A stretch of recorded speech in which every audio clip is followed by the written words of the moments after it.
सातारा जिल्ह्यात मान्सूनपूर्व पावसाने जोरदार हजेरी लावल्याने शेतकरी राजा आता सुखावलाय। सातारा जिल्ह्यातील काही भागात मोठ्या प्रमाणावर पाऊस झाल्याने जनजीवन विस्कळीत झालं असून शेतामध्ये मशागत करून केलेल्या पेरणीचं मोठ्या प्रमाणावर नुकसान झालंय।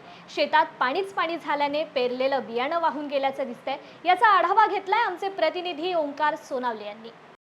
सातारा जिल्ह्यात काल रात्रीच्या सुमारास मोठ्या प्रमाणावरती मान्सूनपूर्व पावसाने हजेरी लावली। त्यामध्ये मोठ्या प्रमाणावरती पाऊस झाल्यामुळे जनजीवन विस्कळीत झाले होते। दरम्यान सातारा जिल्ह्यातील आपण जे या गावामध्ये आहोत, माझ्या मागे पाहू शकताय, शेतकऱ्यांचे मोठ्या प्रमाणावर नुकसान झालेलं आपल्याला पाहायला मिळते। एकूणच पाहायला गेलं तर जे शेतात आहे, शेतात मोठ्या प्रमाणावर पाणी झाल्याचं आपल्याला पाहायला मिळते।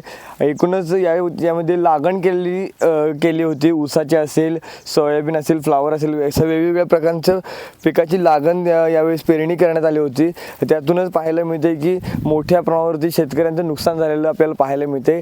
एकूणच पाहायला गेलं तर शेतकऱ्यांच्या माध्यमातून सांगण्यात येत आहे की कृषी विभागाने या संबंधितचा पंचनामा लवकरात लवकर करावे आणि आमची नुकसान भरपाई ती लवकरात लवकर मिळावी, अशी जी मागणी आहे ती शेतकऱ्यांकडून होताना आपल्याला पाहायला मिळते। Omkar Sonawale, news uncut, Satara.